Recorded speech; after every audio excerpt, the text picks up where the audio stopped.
Bienvenue dans l'entretien sur Gabon Première. J'ai le plaisir de recevoir dans le cadre de ces programmes Jean de Dieu Ekwagé, président pour la solidarité et le développement. C'est une formation politique de l'opposition qui a également droit de citer dans notre landerneau politique.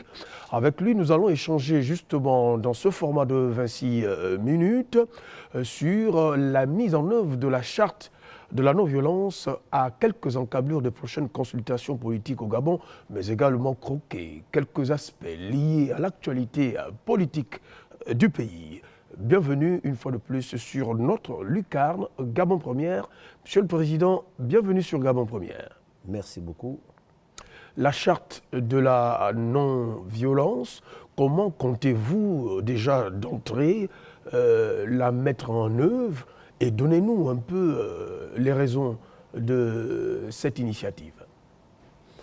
Je vous remercie, M. Mbina, d'être ici aujourd'hui en ma qualité de président de l'Union pour la solidarité et le développement, un parti politique qui émerge dans l'opposition gabonaise. Je veux dire par là que vous avez la primauté, effectivement, donc l'exclusivité de parler de ce projet. C'est tout un honneur pour Gabon Première. Je vous concède. Nous avons pensé mettre une charte de non-violence parce que, en revenant un peu en arrière, en 1993, très bien, l'élection du président de la République à cette époque, le peuple gabonais a fleuré effectivement à la guerre civile, à cause des contestations des élections, des résultats des élections. Très bien. En 2009, nous sommes passés effectivement aussi à côté d'une catastrophe où il y a eu plein de casses, il y a eu des morts. Nous avons pensé qu'il fallait trouver une solution à cette situation-là.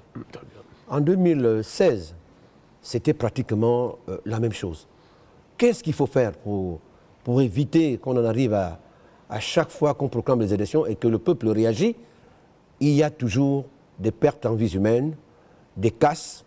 Ce pays ne mérite pas ça, ce peuple ne mérite pas ça. Très bien. Nous avons pensé que tous les candidats retenus qui vont se présenter à l'élection présidentielle de 2023 seront obligés de passer par cette charte pour apaiser le climat politique, d'une part, et de sécuriser effectivement les électeurs, dont le peuple gabonais, très bien, et effectivement les biens aussi. C'est pourquoi nous avons pensé de mettre en place cette charte-là.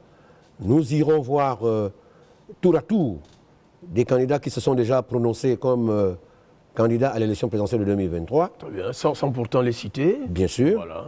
Nous irons les voir. Nous allons leur représenter ce projet et discuter avec eux quels sont les points qui les intéressent et quels sont les points qui ne... Enfin, du moins, les divergents, les points divergents, les points convergents. Donc, c'est sur ce plan-là que nous allons discuter avec les candidatures qui vont se déclarer à l'élection présidentielle de 2023. Voilà les raisons pour lesquelles nous avons pensé. Et nous pensons que nous lançons cet appel solennel à toute la classe politique d'adhérer effectivement à ce projet, parce que pour nous, nous estimons que c'est un projet incontournable pour la paix, pour la sécurité des biens, et surtout, pour donner encore une fois au peuple gabonais la chance d'aller voter sans avoir peur de quoi que ce soit. Mais est-ce que vous pensez qu'il y a des institutions habilitées, il y a des institutions qui sont là pour ce genre de questions? Est-ce que ne craignez-vous pas de ne pas être entendu? Mais non, nous pensons qu'auparavant, avant d'arriver aux institutions, les institutions c'est quoi? C'est quand il est question des contentieux électoraux. Hein? Mais or, celui-là, la charte, permet, n'est-ce pas, à sécuriser le citoyen qui ira voter sans avoir une crainte quelconque. Arrivé à l'urne, il choisit la personne qui mérite effectivement dans l'ensemble des candidats qui vont se présenter devant lui. Donc nous disons que c'est mieux de laisser et de proposer effectivement à ces candidats-là, cette charte-là, pour que quand au fur et à mesure pendant l'élection ou après l'élection et tout, la charte sera pour eux une sorte de sécurité pour tous les candidats qui vont se présenter à l'élection. Elle deviendra justement sans coup férir, si jamais elle obtient l'assentiment un peu de tous, un outil désormais indispensable, nous en croire, nous croisons donc les doigts. Est-ce que vous avez envisagé finalement travailler de concert, en collaboration, en partenariat avec les institutions indiquées? Vous savez, M. Mbina, quand vous avez une formation politique, vous avez d'abord une ligne dont vous tracez et vous pensez que vous devez respecter cette ligne-là avant de regarder vers des institutions. Les institutions appartiennent à tout le monde, à tous les citoyens. Vous êtes aussi bien placé pour le savoir. Je ne peux pas aujourd'hui, en ma qualité de président de ce parti, me permettre d'aller voir les institutions. C'est ce qu'on appelle ça, mettre la charrue avant les bœufs. C'est des raisons. Non, mais je dis à la longue. Bien sûr. À la longue, bien sûr. allez voir bien les sûr. En voyant, si nous pensons que au cours de nos investigations, au cours de nos approches, avec les candidats qui vont se déclarer candidats à retenir aussi, candidats à l'élection du président de la République de 2023, et que nous ne trouvons pas à l'adhésion, nous avons, à ce niveau-là, nous avons pris des mesures coercitives parce que nous allons intégrer les ambassadeurs qui sont accrédités dans notre pays, notamment l'ambassade de France, l'ambassade de Chine, l'ambassade de Russie, l'ambassade des États-Unis, y compris d'autres ambassades. En un mot, les diplomates accrédités donc, dans notre pays. Est-ce que ce n'est pas un peu juste, l'OTAN n'est pas un peu compté? Pourquoi ne pas avoir sonné le tocsin un peu plus tôt pour avoir une véritable marge de manœuvre? Mais nous avons suffisamment de marge de manœuvre parce que nous nous sommes préparés il y a de cela 6 mois. Nous étions en train de préparer notre sortie politique. Bon, vous avez l'exclusivité. Nous avons pensé que 2023, c'est environ 17 mois. Nous avons largement le temps de rencontrer les différentes candidatures les différents candidats, autant pour moi, qui vont se présenter à cette élection-là et rencontrer effectivement les ambassadeurs qui sont accrédités dans notre pays. L'Union pour la solidarité et le développement, l'USD, je l'ai dit à l'entame de ce programme, est une formation politique de l'opposition. Vous aviez fait il y a quelques instants une piqûre de rappel en nous donnant, en mettant à la disposition des téléspectateurs qui nous suivent nombreux, sur les différentes dates qui ont marqué un peu notre pays. Nous allons également revenir un peu. Vous avez pignon sur rue depuis 2017. Votre formation politique a été créée. Parlons un peu de votre formation politique. Nous étions sur le volet de cette charte de la non-violence que vous proposez aux acteurs politiques de tous bords confondus. Lorsqu'on regarde un peu, dans votre escarcelle, il y a comme un petit vide. Aucun conseiller municipal, aucun élu, comment vous expliquez cela? Finalement, même vos amis ne vous avez pas élu. Mais oui, c'est vrai. il faut être honnête. Si vous voulez faire de la politique, il faut savoir bien reculer pour mieux sauter. Échouer ne veut pas dire abandonner. Très bien. Si vous perdez une bataille, mais vous n'avez pas perdu la guerre. Donc nous pensons que dès lors nous avons reçu notre récépissé en 2017, nous sommes aujourd'hui en 2022, donc c'est environ 5 ans. Il y a eu une seule élection qui a eu lieu à cette époque-là, c'est en 2018, l'élection couplée. Bon, nous sommes sortis là, bredouille, c'est pas grave. Nous pensons que nous n'avons pas effectivement mieux convaincu l'électorat. Et nous nous disons, bon, au fur et à mesure que nous allons avancer, nous allons voir dans quelle mesure, nous allons certainement rectifier le tir pour pouvoir arriver à séduire l'électorat gabonais. J'admire un peu ici votre courage. Vous ne baissez pas pavillon malgré que vous êtes fracassé la figure, comme on dit politiquement parlant. Vous regardez l'avant. Et comment comptez-vous un peu remobiliser les troupes, occuper rationnellement le terrain?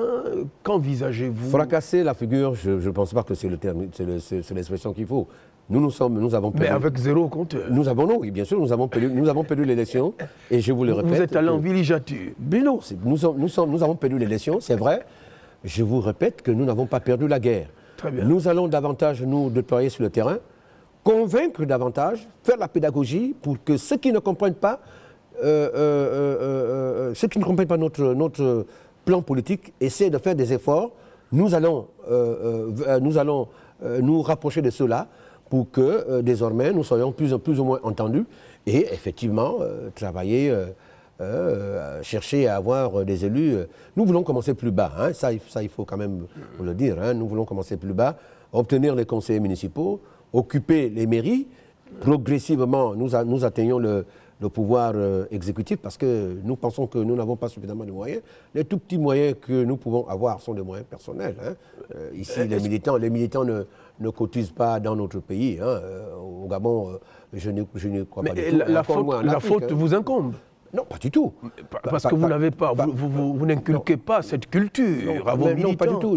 Vous avez également une part de responsabilité et je me réjouis de me retrouver autour de ce plateau. Nous jouons notre partition en vous conviant au débat, à l'échange. Je suis totalement d'accord avec vous. Vous avez une part de responsabilité pour permettre effectivement aux acteurs politiques de s'exprimer pour que le peuple essaie de différencier, de choisir les meilleurs leaders. Les meilleurs projets. Vous êtes de l'opposition. Bien sûr, de l'opposition. Il n'y a pas une carrière de l'opposition en tant que telle. Il y a un parti politique qui estime que sur ce camp politique, il est mieux compris que de travailler peut-être avec la majorité. Qu'est-ce qui vous dit demain que si la majorité change sa façon de fonctionner et essaie d'ouvrir et demander à d'autres formations politiques de leur amener leur expertise? Mais je ne vois pas les raisons pour lesquelles... Vous pensez que l'exécutif n'ouvre pas, ne tend pas la main? Je n'y crois pas beaucoup. Avec tout ce qui se passe? Je n'y crois pas beaucoup. Et si vous, opposition, vous changez également votre manière de travailler? Nous n'avons jamais été contactés. Nous avons des amis en ce qui me concerne. Vous voulez être contacté, vous? Pas du tout. Pas du tout. Je dis tout simplement sur le plan de nos projets politiques. C'est interdit que vous soyez contacté?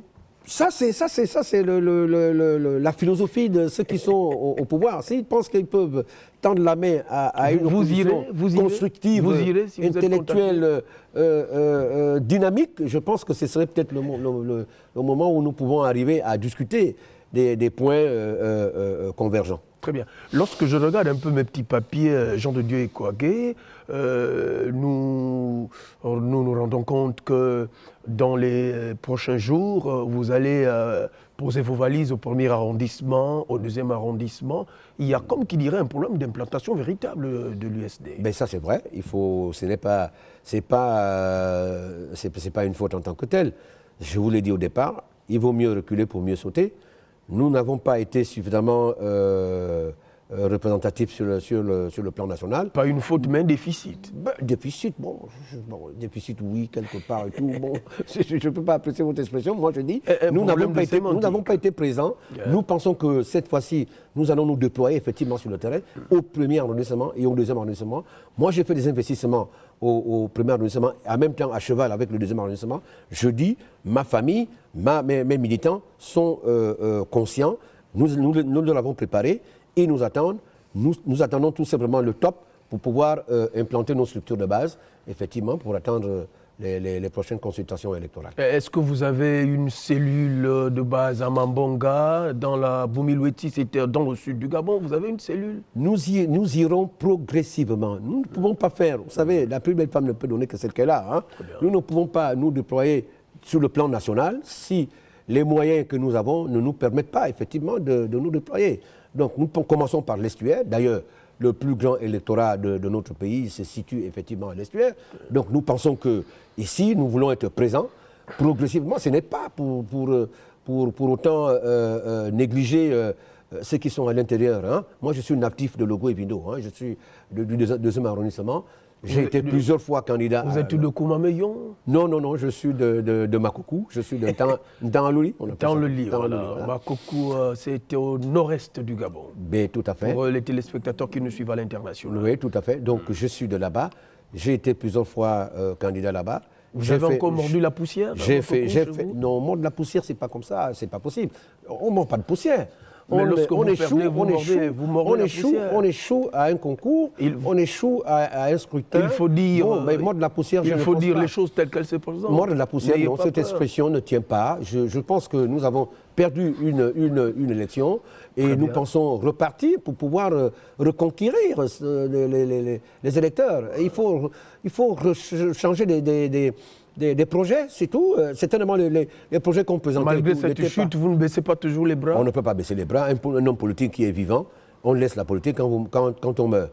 En ce qui me concerne, quand je serai... Est-ce que finalement la défaite vous poursuit, Jean de Dieu Kouagué? La défaite ne peut pas me poursuivre, ce n'est pas possible. Je dis tout simplement que sur le plan politique, j'essaye de faire ce qui est de mon pouvoir et ce qui est de mes capacités avec les membres du bureau exécutif pour pouvoir séduire l'électorat gabonais. Il y a plusieurs semaines, il faut rappeler un peu à nos téléspectateurs que tout président ou toute formation politique est de facto membre du Conseil national de la démocratie.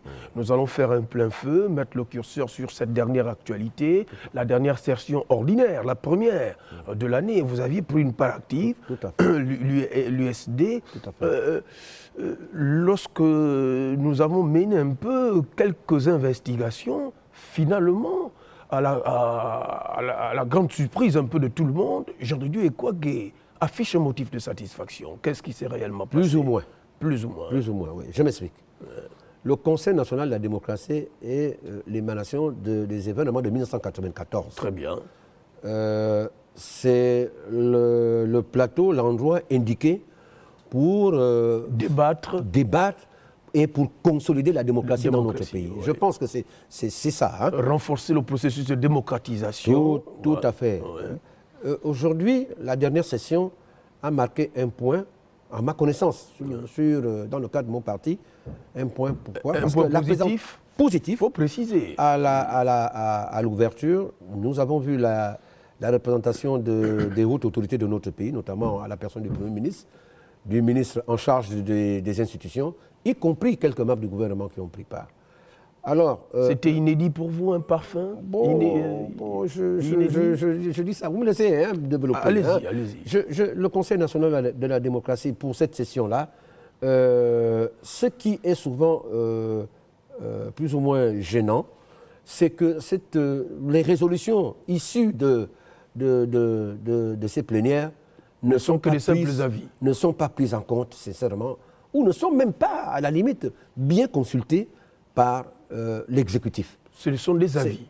Des avis, oui, mais des avis qu'on doit consulter. Ça vous laisse sur un goût d'inachevé. Donc nous, en ce qui me concerne, il m'est difficile, effectivement, de venir présenter des projets de développement, des projets enrichissants, des projets porteurs qui peuvent aujourd'hui apporter des solutions aux difficultés que traversent nos populations. Pour moi, c'est le seul handicap que souffre aujourd'hui le Conseil national de la démocratie. Voilà. Nous avons été parmi les rédacteurs du nouveau projet de réforme du Conseil national de la démocratie, qui est actuellement au Sénat. Nous nous sentons heureux sur ce projet-là qui va mettre en place d'ici quelques mois ou quelques jours un nouveau bureau dirigeant des membres du Conseil de la démocratie. Parce que actuellement, l'équipe dirigeante a une difficulté, c'est qu'ils ne sont pas au complet. Donc le président Ndao souffre un tout petit peu seul, bien que nous apportons un soutien, mais il est en même temps l'alpha et l'oméga. Mais c'est quand même étonnant que vous parlez très bien du président Ndao. C'est surprenant un peu pour ceux qui vous suivent, Jean-Dieu Kouagué. Que s'est-il passé? Ndao, je ne veux pas venir dans je veux pas faire de l'histoire. Moi, j'ai été à l'école avec un de ses enfants qui est décédé, que je tiens à travers cet écran de lui présenter les condoléances. À mon avis, ce dont je trouve au président Ndao, tout simplement, c'est la sincérité. Très bien. Il dit ce dont j'ai envie d'entendre. Et ça me réjouit. Vous comprenez? Ce n'est pas que j'avais une préférence de la personne de Ndao. Non. C'est un Gabonais. qui est à la tête d'une institution. Qui a de la compétence. Mais bien sûr, qui a de la compétence. Et dont mon parti est membre. Je ne vois pas pourquoi devrais-je me mettre en marge de sa direction. C'est lui qui est au pouvoir actuellement. Vous saluez ce qui a salué. Nous, on sera au pouvoir. Je ne pense pas que le président Dao ne sera pas d'accord avec nous. Vous voulez aller au CND en tant que... C'est un peu dans vos projets? Aller au CND, non, je ne sais pas, mais si... En dehors d'être membre? S'il y a des possibilités d'intégrer l'USD et la personne de M. Ekwagé en ma qualité de président parmi les membres dirigeants de cette institution-là. Sur des milliers de téléspectateurs. Je me réjouis. Je ne peux pas, moi, je ne peux pas décliner une offre comme ça, ce n'est pas possible. Je me réjouis. Effectivement, il va falloir que je présente mon expertise, ce que je connais, ce que je peux faire au service de cette institution-là. Très bien. Et vraiment, j'insiste, Jean de Dieu Ekwagé, qu'est-ce qui justifie votre motif de satisfaction? Vous avez parlé de la compétence du président Dao, vous avez parlé de bon nombre d'aspects. Qu'est-ce qui vous a autant marqué, comme on le dit prosaïquement, pour que vous affichiez de bout en bout ce motif de satisfaction, très concrètement? Mais parce que tout simplement, j'ai participé à j'ai pris part à plusieurs plénières, j'ai vu les interventions, du moins les discours d'ouverture de l'équipe dirigeante, j'ai vu le déroulé des plénières, j'ai vu des interventions de certains de mes collègues. Je me dis qu'il y a vraiment de la ressource dans cette institution-là. Il y a de la ressource. Parce que, voyez-vous, le Conseil national de la démocratie, comme je le disais tantôt au départ, c'est la tribune indiquée de faire de la démocratie, de parler librement. Et non plus dans les quartiers. Et non plus dans les quartiers, vous voyez. C'est les formations politiques qui existent dans ce conseil-là et qui produisent effectivement à l'Assemblée nationale les députés, qui produisent effectivement au Sénat les sénateurs, les conseillers municipaux. Vous conviendrez avec moi, honnêtement, que cette institution-là est pour moi, à ma connaissance, et pour moi les bienvenus.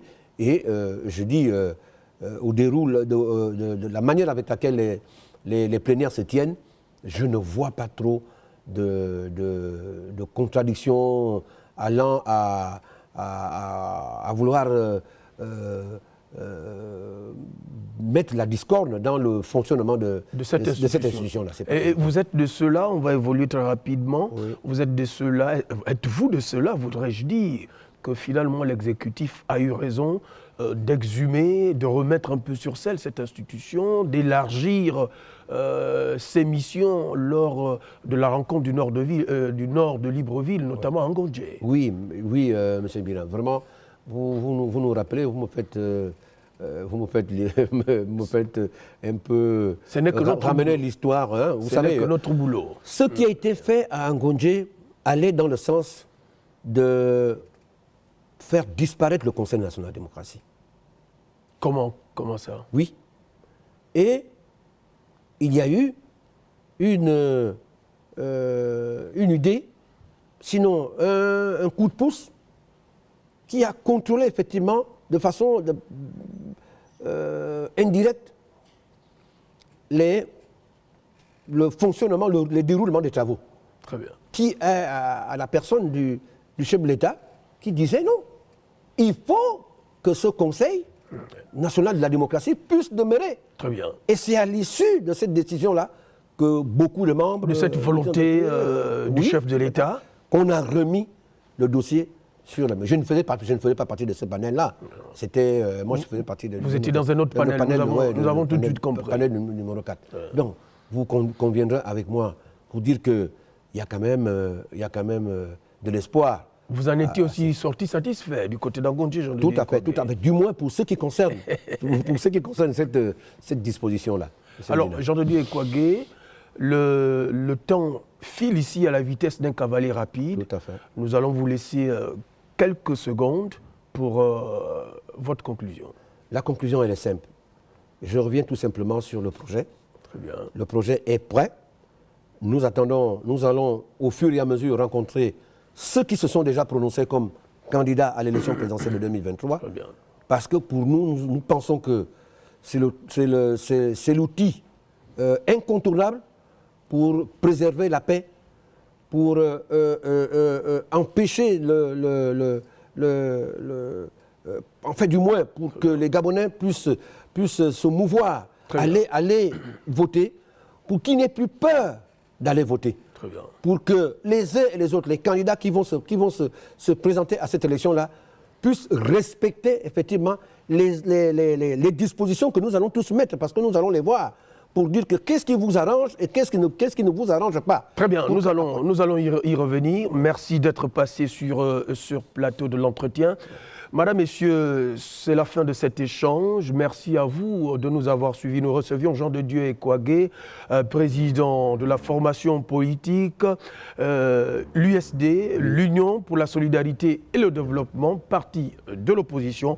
Avec le président de ce parti, nous avons parlé de sa proposition sur la mise en œuvre de la charte de la non-violence lors de la prochaine présidentielle. Restez toujours sur Gabon Première, notamment nos différentes formules allongées de l'information. 13h, 20h, 23h, mais aussi du divertissement. Gardez toujours l'esprit libre et ouvert à tous les possibles sur Gabon Première.